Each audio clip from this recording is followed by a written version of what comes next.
¿Qué tal, Diana? Pues sí, una semana más, Hoy no vamos a decir $1, sino un maíz más. Hola, hola, Neto. Sí, pues aquí muy contenta porque hoy vamos a hablar de un tema bastante interesante, como ya lo están viendo en el título, y además pues reforzando todos estos festejos, ¿no? Y además con invitadas aquí en cabina y de lejos. Sí, tenemos doble invitación en doble posición, así que no se pierdan ningún detalle. Y detrás del vidrio, en los botones, niveles, desniveles, y sobre todo hoy en la magia del internet, el buen maestro. Hoy me van a escuchar de lejos. Hoy lo vamos a escuchar como robot. Sí. Hoy me escuchan de lejos. Hoy prácticamente no voy a participar porque estamos checando acá cuestiones de las consolas digitales que causan muchos problemas. Pero sean ustedes bienvenidos a estos archivos sonoros que el colectivo 24 Notas trae para todos ustedes, y el día de hoy grabando directamente en vivo desde el pueblo mágico de Metepec. Así es. Así es. Y bueno, pasemos directamente a la presentación de nuestras invitadas de casa. Tenemos aquí a Angélica Carranza. Hola, Angélica. Buenos días, mucho gusto. Angélica ya ha estado con nosotros previamente y también siempre le mandamos saludos porque está pendiente de todas nuestras publicaciones. Entonces, sí, si ustedes ya tuvieron la oportunidad de consumir las tortillas que ella produce, pues bueno, al ratito hablaremos de eso. Y si no, ¿qué están esperando? Claro. Y a la distancia está con nosotros Judith. Hola, Judith. Hola, ¿cómo están? Saludos a todos. Hola. Desde allá, tierras hacia el norte. Sí, tierras ahorita muy asoleadas. Claro. Tierras desérticas. Sí. Dato curioso, ¿no? El contraste. Sí. Entonces, bien, justamente antes de iniciar la grabación platicábamos un poquito de que nuestro tema de hoy es el maíz. Y bien dicen por ahí que sin maíz no hay país. No hay país. Entonces, nos gustaría mucho que nos platiquen sobre la importancia que tiene el maíz para el mexicano desde antes y actualmente, y por qué tendríamos que valorar y respetar este producto. Bueno, pues desde nuestros ancestros, la planta del maíz es sagrada. Estaba leyendo, por ejemplo, qué es la cosmovisión, ¿no? La cosmovisión es la manera en que veían nuestros ancestros al maíz. El maíz los acompañaba desde que nacían hasta que morían. El Popol Vuh, por ejemplo, el libro sagrado de los mayas, nos hablan de que estamos hechos de maíz. De maíz amarillo está hecha nuestra carne y de maíz rojo está hecha nuestra sangre. Entonces, como agradecimiento, nuestros ancestros empezaron a sembrar. Y algo bien interesante, por ejemplo, ¿no? O sea, ¿cómo nos acompaña el maíz en nuestra vida? Que, por ejemplo, entre los indígenas mazahuas, cuando nacía un niño, a la hora que le cortaban el cordón umbilical, era sobre una mazorca de grano escogido, una mazorca buena, que también lo iba a acompañar durante toda su vida.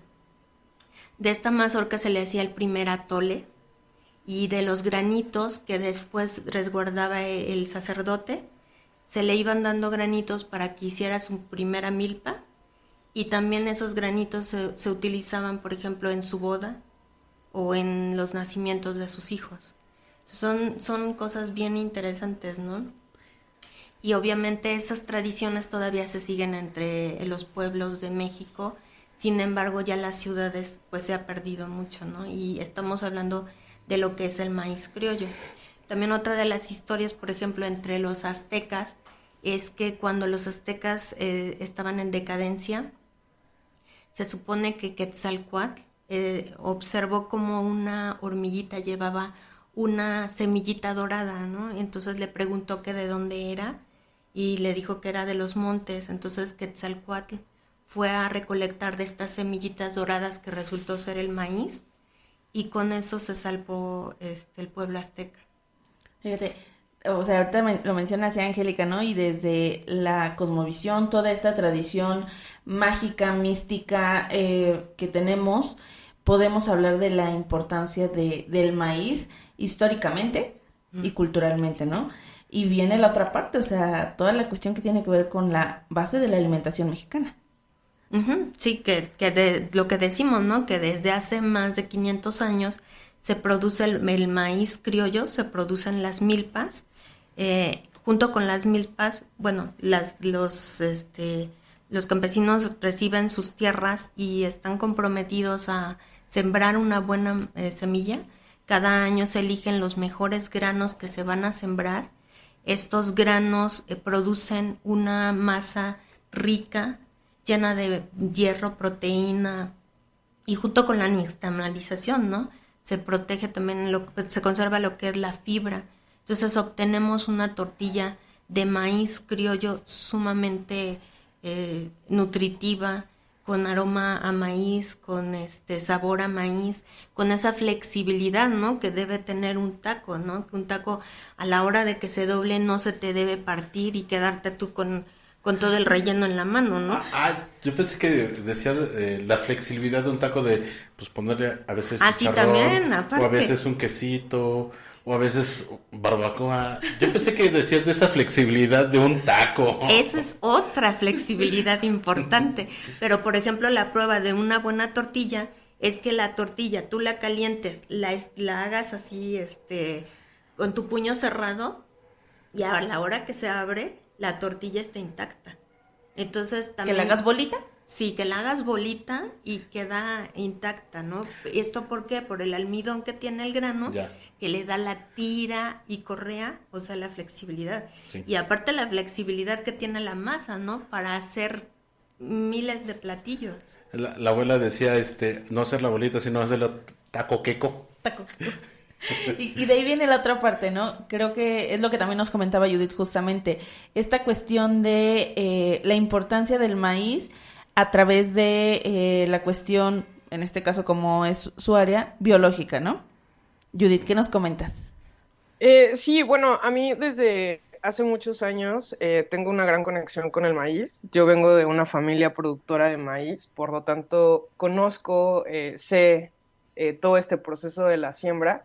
Pero es, pues recientemente, ¿no? Ya cuando empiezo a involucrarme en mi vida laboral, donde empiezo a sumergirme más en este tema. Y bueno, en México tenemos alrededor de 64 razas de maíz, de las cuales 59 se consideran nativas. ¿Qué quiere decir eso? Que solamente en nuestro país, o sea, puede haber maíz en cualquier otra parte del mundo, pero esas razas que tenemos aquí pues son exclusivas.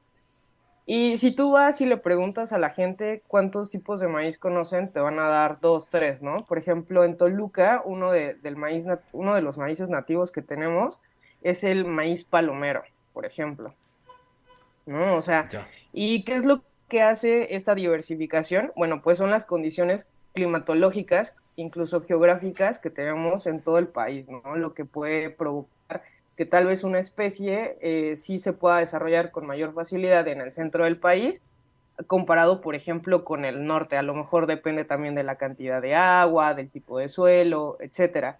Y algo que comenta Angie, también súper importante, pues son esas características que podemos percibir a simple vista o al tacto, pero que a veces no las conocemos porque hemos crecido con la tortilla, ¿no? O sea, comemos tortillas siempre o comemos derivados de maíz, pero no sabemos realmente el origen del maíz, no conocemos nuestra historia. Y también esa parte súper importante que hablan de los mayas. Por ejemplo, los mayas utilizaban como referencia la estación de la luna para poder sembrar. Y esto, bueno, se ha comprobado científicamente y está relacionado con el sistema gravitacional de la Tierra que influye la luna, por ejemplo.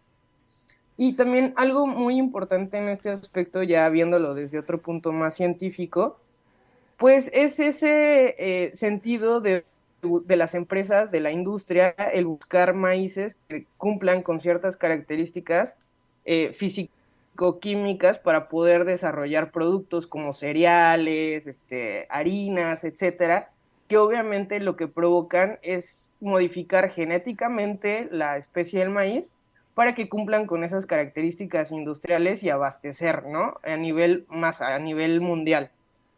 Okay. Entonces, en este desarrollo, pues también impacta, por ejemplo, el uso de suelo. Ocupan muchos químicos producir gran cantidad y esto a su vez pues genera un efecto negativo en la biodiversidad que puede existir o que existe dentro de los suelos. Y es por eso que se está retomando otra vez el tema de la milpa, que es como es un pequeño micromundo donde tú ocupas todos estos elementos naturales que existen por sí solos, donde son básicamente sustentables, es decir, dependen de sí mismos, generan y elaboran residuos para que siga un ciclo natural, ¿saben? Entonces también está esta parte, el otro lado de la moneda del tema del maíz. Wow, de estos nos dices que hay 64 especies de maíz, ¿todas endémicas de México o solamente estas 59?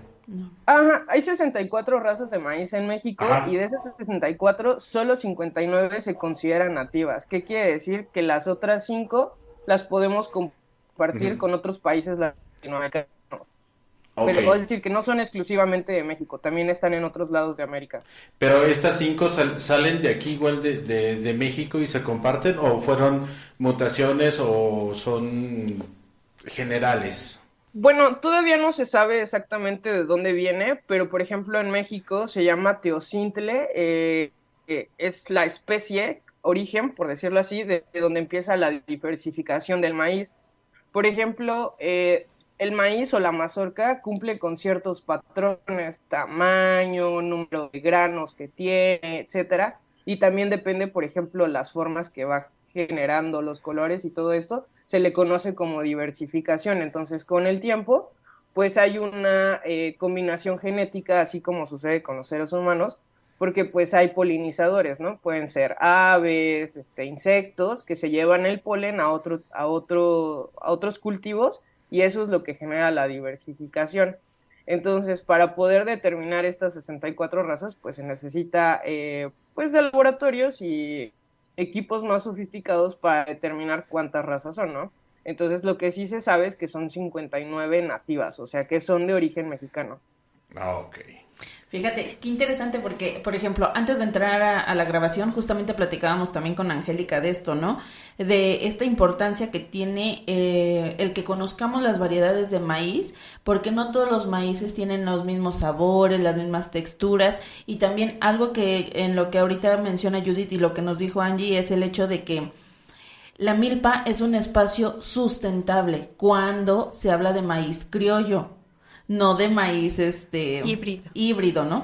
Porque el maíz criollo tiene esa flexibilidad de poderse regenerar, por así decirlo, a sí mismo con el desprendimiento pues de la semilla como tal. Y algo que nos explicaba Angie es que justamente el maíz híbrido no tiene esa cualidad, ¿no? Que no tiene la capacidad de regenerarse en la misma milpa y entonces deja de ser un producto sustentable. Entonces, la otra cuestión es lo que comentábamos, ¿no? Que el maíz criollo se alimenta de la tierra, mientras que el maíz híbrido necesita de fertilizantes, de plaguicidas, o sea, de químicos para poder producir. sí, y fíjate que aquí a lo mejor podría sonar una historia muy romántica al decir, ¿no? Es que las milpas deberían de seguir siendo autosustentables, pero pues seamos conscientes de que hay muchos elementos externos también que han hecho que las milpas pierdan esas propiedades, ¿no? Pero justamente se están haciendo esfuerzos para que haya una recuperación, ¿no? De la tierra y sus propiedades. Uh-huh. Y de las milpas. De las milpas, porque todos los días comemos tortillas, todos los días comemos derivado del maíz, justamente. Tamalitos. Tamalitos, pero ¿cuántas veces sabemos todo el proceso que hay detrás para que ese grano se pueda producir? Y también la gran importancia del producto que estás llevando a la mesa, porque no es lo mismo una tortilla híbrida, que ya en muchas ocasiones está mezclada. Hay poco maíz transgénico, pero sí lo hay. Entonces, también ya me ha tocado, por ejemplo, a mí comprar maíz antes, al principio, y este maíz fue transgénico. El olor es extraño. A la hora de nixtamalizar tiene que oler a maíz así rico y era extraño y aparte se hacía el agua rojiza. Okay. Entonces sí va medio metido también ahí el maíz transgénico. De hecho, los costales que hay en las tortillerías ya te lo dice. 30% transgénico, tanto por ciento híbrido, tanto por ciento criollo no, más seca. O sea, entonces realmente sí es importante porque si nos queremos alimentar bien, en lugar de estar llevando salud a la mesa, estamos llevando un problema de salud a la larga, ¿no? La verdad es que este tema es justamente donde radica la importancia de hablar del maíz en estos tiempos, porque bien lo decía ya Judith, ¿no? Sí. Damos por hecho el que comemos tortillas, el que comemos derivados del maíz, pero no estamos conscientes de lo que es el proceso. A lo mejor a nosotros todavía nos tocó ver las milpas, porque sí, somos de esa generación que sí nos tocó ir. Sobre todo, habrá muchos escuchas que no saben lo que es una milpa, o a qué nos referimos con una milpa. Algunos van a decir, bueno, llámale sembradío, ¿no? Pero la función de milpa tiene otra realidad. Es, como decía Judith, un micro ecosistema donde hay hasta vida que se mantiene, bueno, no, animalitos que están dentro de la milpa, ¿no? Y que viven dentro de todo este microsistema, ¿no? Que fuera del microsistema, pues es prácticamente imposible su creación, ¿no? Su generación. Sí, y justamente en este sentido, Judith, ¿qué esfuerzos se han realizado para la conservación de las especies nativas del maíz? Fíjate que actualmente no estoy tan inmersa en el tema, pero sí te puedo compartir que hace algunos años, cuando estuve en el Centro de Investigación del CINVESTAF en Irapuato, tienen una unidad de biotecnología donde sí tienen pues bastante información relacionada a investigar el origen del maíz, ¿no? Entonces, pues sí, lo que se busca es conocer el origen, pero también poder abastecer a la población, porque uno de los cereales que más demandamos a nivel mundial, no solo en México, es el maíz por los derivados de, bueno, lo utilizan como materia prima para poder elaborar otro tipo de productos, ¿no? Entonces, ahora que ustedes mencionan también la parte de nutrición, es súper importante porque el maíz nativo sí tiene propiedades nutricionales, a diferencia, por ejemplo, del maíz híbrido, donde se ocupan muchos químicos. Y si nos ponemos a analizar ese punto de vista, no solamente estamos consumiendo maíz, o sea, también estamos consumiendo aditivos, químicos, que están ahí, o sea, que quedan residuos, y es la parte preocupante y es interesante también ver hasta dónde pueden llegar estos químicos a afectar a nivel generacional en las poblaciones, ¿no? Población humana. Más que nada, yo creo que es meternos como sociedad, como mexicanos, conocer nuestra cultura, ¿no? Saber que ha habido culturas prehispánicas que han abordado este tema del maíz y reconocerlo, ¿no? Como una sociedad moderna, por decirlo así, que tenemos este elemento y que no lo estamos cuidando, porque además el maíz es representante de México por la cantidad en la cantidad de platillos que se ocupan. Y otro ejemplo es el pozole, donde se ocupa el famosísimo cacahuacincle. El cacahuacincle, exactamente. Este maíz pues tiene una característica muy diferente al resto de las otras mazorcas, que es un grano grueso, ¿no? Que tiene esa propiedad de abrirse como si fuera una estrella cuando lo hierven. Es suave, sí, ¿no? O sea, no es tan poroso, o bueno, sí es poroso para la elaboración de la tortilla, por ejemplo, y de hecho la tortilla de maíz cacahuacincle es deliciosa, es una tortilla suave. ¿Sí se hacen tortillas de cacahuacincle? Sí. Pensé que solo era para el pozole. No. No, también se utiliza y es una masa más chiclosa. Es lo que comenta Angie también, o sea, cada maíz pues tiene sus propiedades diferentes. Hay, por ejemplo, maíces que se utilizan para la ganadería, ¿no? Para el alimento a las gallinas o así, pero porque cumplen con otras características nutricionales para los animales, ¿no? De crianza de ganado, de granja. Entonces, es muy interesante y realmente es conocer la diferencia que se ha mencionado desde un inicio entre una tortilla de maíz nativo y una tortilla de maíz transgénico. Y es muy simple, como menciona Angie, ¿no? O sea, una tortilla de maíz nativo la vas a sentir blanda, la puedes recalentar y va a seguir siendo blanda porque cumple con esas características de mantener la humedad, a diferencia de una tortilla de maíz transgénico o de tortilla de maíz híbrido, tú la recalientas y se vuelve dura, o sea, como una tostada, o peor que una tostada. Sí, porque una cosa es que quede doradita y otra que se haga bien dura. Uh-huh. No, y la otra, no, o la otra, ¿no? Que no tiene el olor ni el sabor. O sea, ya no es una tortilla, ya no se le podría llamar tortilla. O sea, por ejemplo, la Fundación de la Tortilla está haciendo esfuerzos para que se acepten leyes y que no todo diga tortilla, porque la palabra de plano la utilizan para todo y es tortilla. Y no tiene las características que debería tener, ¿no? Como la nixtamalización. Hay muchísima gente que te dice, ¿pero qué es la nixtamalización? O sea, cuando era algo importante y algo que se creó aquí en México, ¿no? Por los aztecas. O sea, la nixtamalización, perdón, Judith, es lo que hace que se cosa el maíz, que se potencialicen los nutrientes para obtener una tortilla flexible, porque libera los almidones. Es la cocción de agua, cal y maíz. La cal entra en el grano, libera lo que son los almidones, y también aparece lo que es la vitamina B3, que es la niacina, y que es tan importante para la nutrición, porque esta te ayuda a tener una buena digestión, una buena piel, ayuda al sistema nervioso y te ayuda a desarrollar musculatura. Entonces, si no hay nixtamalización, no existe todo eso. Y si aparte le quitas la fibra, que es tan importante, se vuelve como una masa que el cuerpo no sabe qué hacer con ella. Entonces es muy, muy importante.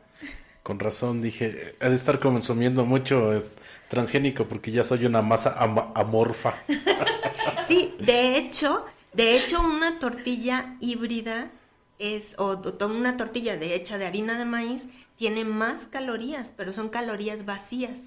No es como una tortilla que tiene la fibra junto con la caloría que sí es la que te va a dar la energía para que rindas durante el día y te está alimentando porque tiene proteína, hierro, es prebiótica. Aparte te ayuda a alimentar la flora intestinal. Y ya teniendo una buena digestión, pues tienes bastantes posibilidades de tener una buena salud. Quítale esos licuaditos a sus niños y denles tortillas. Pero de maíz. Sí. Criollo nixtamalizado.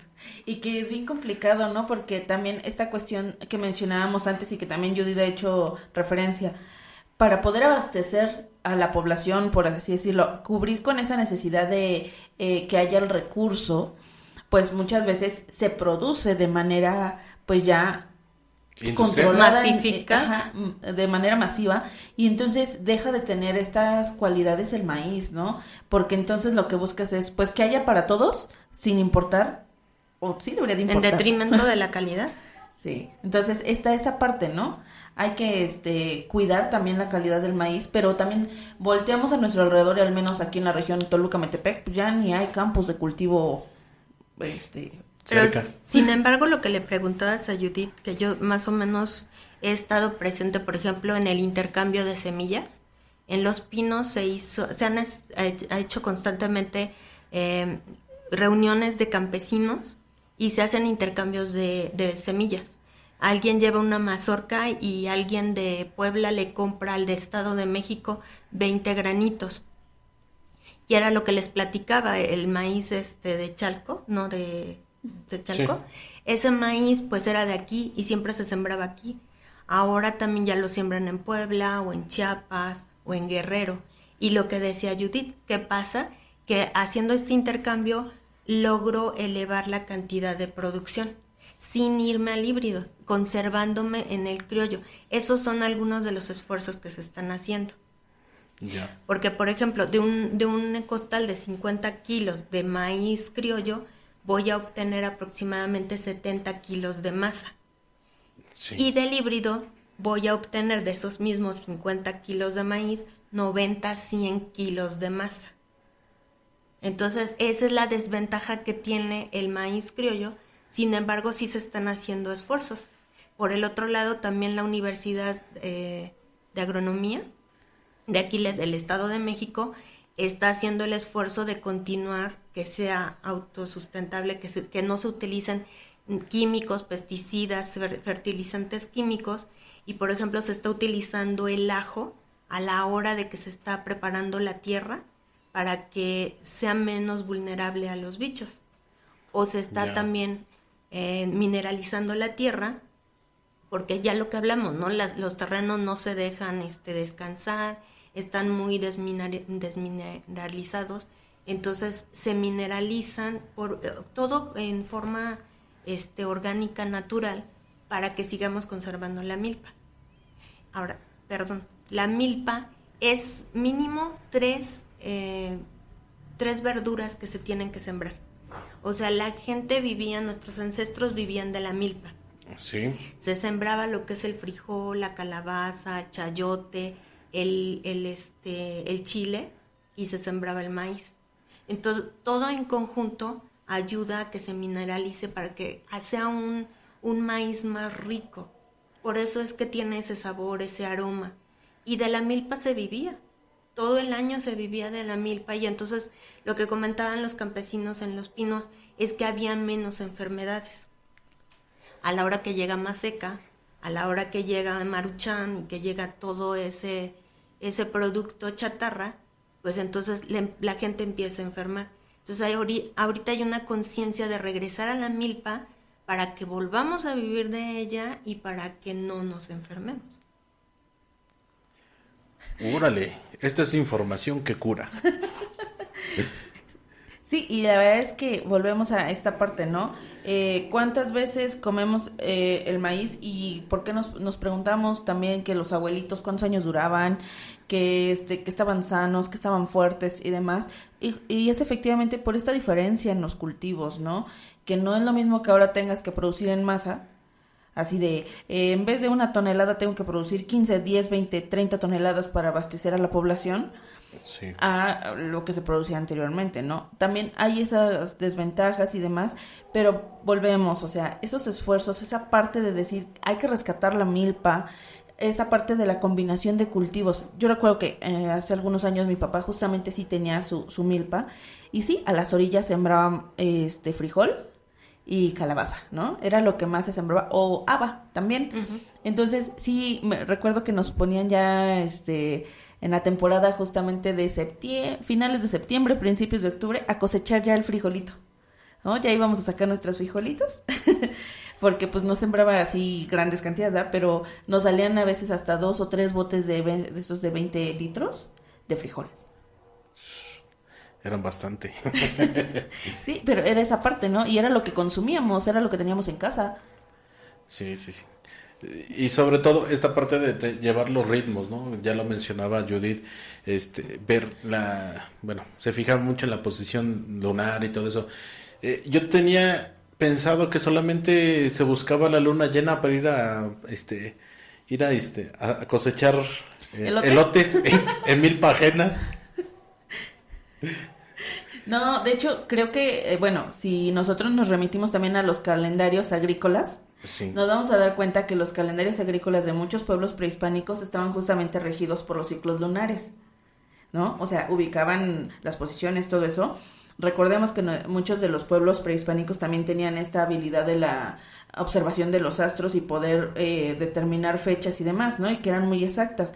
Y justamente cuando empezábamos todo esta grabación de hoy, que tuvo muchos tropiezos al principio, comentábamos con Angie que el 29 de septiembre es el Día Nacional del Maíz, y que tiene que ver y coincide con las fechas en las que se va cerrando el ciclo agrícola, porque es el inicio de la temporada de cosechas, o sea, cuando ya se recoge el fruto de la milpa.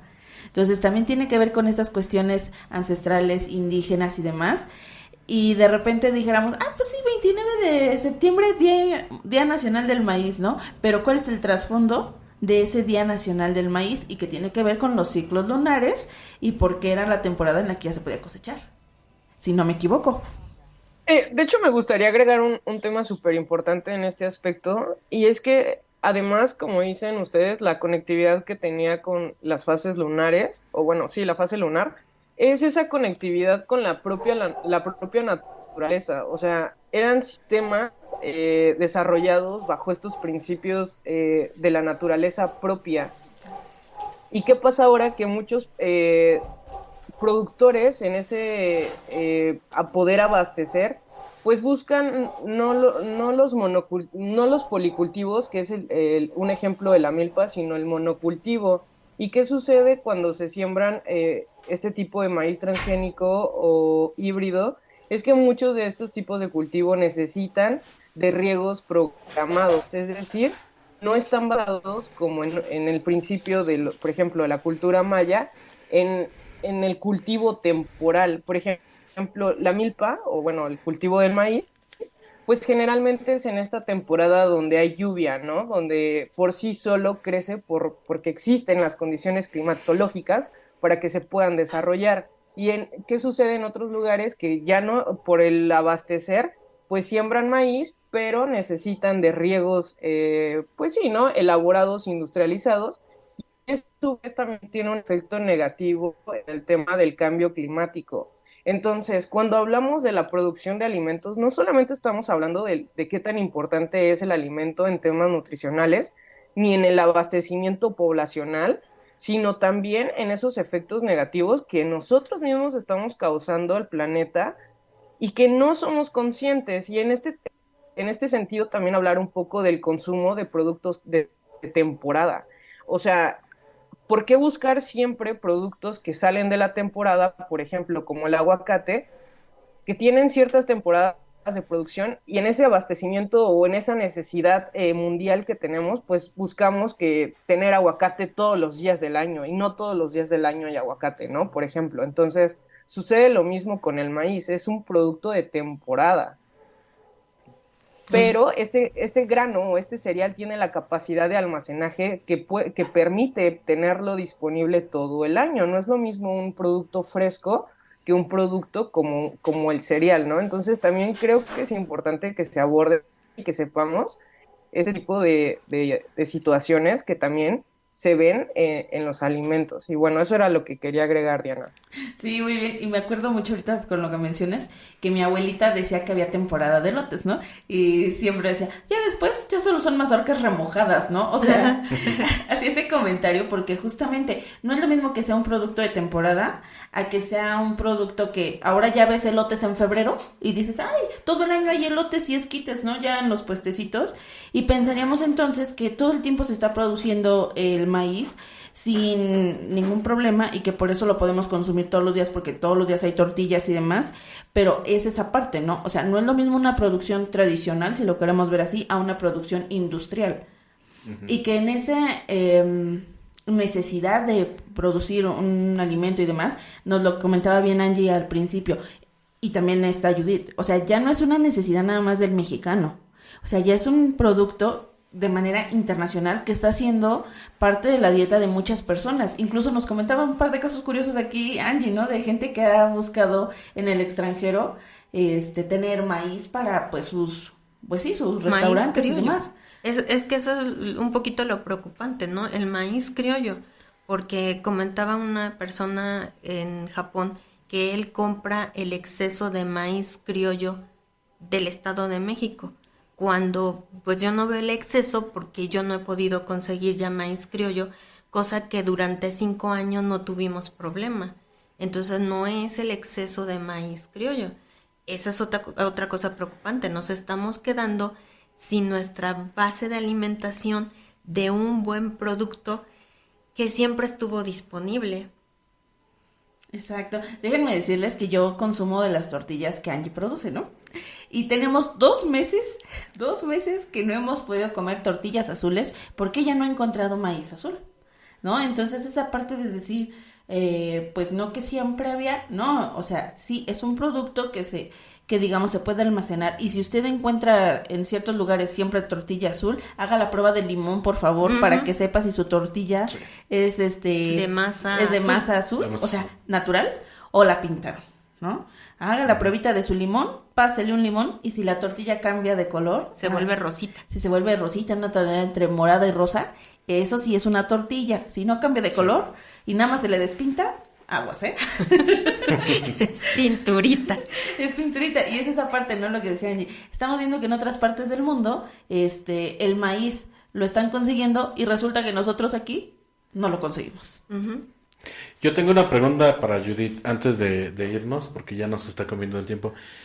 Si yo como un elote transgénico, ¿dónde tiro mi elote? ¿En la basura orgánica o inorgánica?